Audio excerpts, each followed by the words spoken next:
اور پھر فرمایا سحری کرو تو آخر وقت میں سحری کرو، اور افطار کرو تو جلدی کرو۔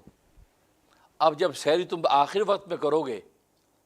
اب 5:30 بجے مثلاً لیٹس سی آج کل سحری کے وقت ختم ہوتا ہے، اور آپ نے آخر وقت میں 5:15 بجے کھانا شروع کیا اور اچھی طرح پیٹ بھر کے 15 منٹ میں کھا لیا، اب شروع ہو گیا، تو آخر وقت کا مطلب یہ کہ کھانا تازہ تازہ پڑا رہے گا تو زیادہ وقت چلے گا، تم میں ذوف پیدا نہیں ہوگا، تمہاری عبادتیں متاثر نہیں ہوگی۔ اور اگر آپ نے 4 بجے کھا لیا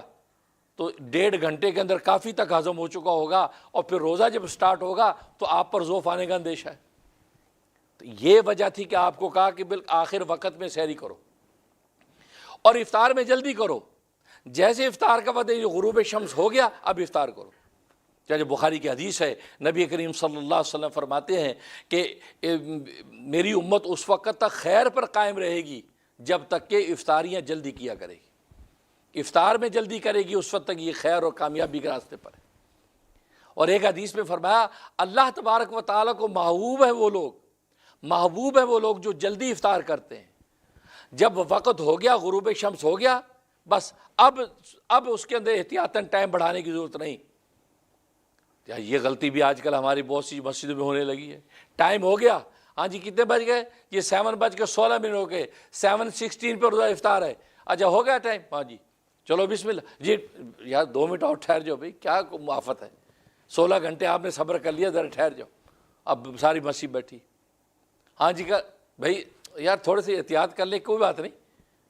ہوتا ہے نا بہت سے بیوقوف، یہ اس کا مطلب آپ غلو فی الدین کر رہے ہیں، آپ افطاری کو لیٹ کر رہے ہیں، گویا کہ اللہ تبارک و تعالیٰ کی محبوبیت سے نکال رہے ہیں اپنے آپ کو، اور دوسروں کے بھی محبوبیت سے نکلنے کا ذریعہ بن رہے ہیں۔ لہذا ایسی انتظامیہ ایسے لوگوں کو احتیاط کرنی چاہیے، جو غروب کا وقت ہے وہ آلریڈی اس کے اندر اس کا مارجن رکھا گیا ہے، جو ٹائم دیا جائے اس پہ آلریڈی مارجن رکھا گیا ہے 1-2 منٹ کا، لہذا اس سے مزید آگے 2 منٹ بڑھانے کی ضرورت نہیں ہے۔ 7:16 ہے، جیسے 7:16 ہوا بسم اللہ کر گیا افطار کیا، کیونکہ نبی نے کہا جب تک جلدی افطار کرتے رہو گے تو کیا ہوگا، تم خیر پر رہو گے، خیر پر۔ لیکن وہ بعض لوگ وہ ہیں کہ جو سوچتے نہیں ابھی رات کا اندھیرا آنا، جو یہ ریڈش جو ہے نا، ریڈش یہ ختم ہو جائے پھر رات کا اندھیرا آ جائے اب کھولنا چاہیے۔ چنانچہ آپ نے دیکھا ہے بہت سے طبقے کیا کرتے ہیں، وہ رات کے اندھیرے تک انتظار کرتے لمبا۔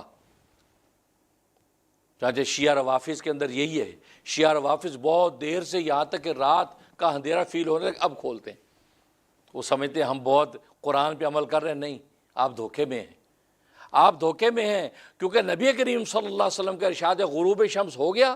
بھلے لالی نظر آ رہی ہو، بھلے دن نظر آ رہا ہو، غروب ہو چکا اب آپ روزہ کھولیں۔ بخاری کی حدیث ہے،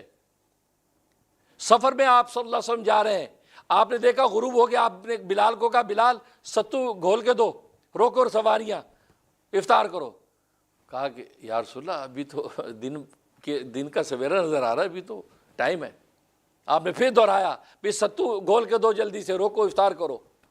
وہ پھر انہوں نے وہی بات کی، آپ نے تیسری مرتبہ بھی یہ بات کہی، یہاں تک کہ سواری روکی گئی اور آپ نے ستو گھول کے دیا، آپ نے روزہ افطار کیا، حالانکہ بظاہر وہ دن چٹا نظر آ رہا ہے۔ جیسے یہاں بھی امریکہ میں آپ کو دل چٹا بظاہر نظر آ رہا ہے، اب آپ کنفیوز ہو جاتے یار غروب ہو گیا 7:06 ہو گئے، لیکن یار بظاہر باہر تو روشنی ہے،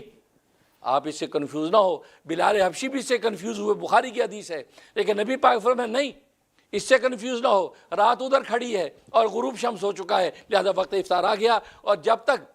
افطار میں تم جلدی کرتے رہو گے اللہ تبارک و تعالیٰ تمہیں خیر پر قائم رکھے۔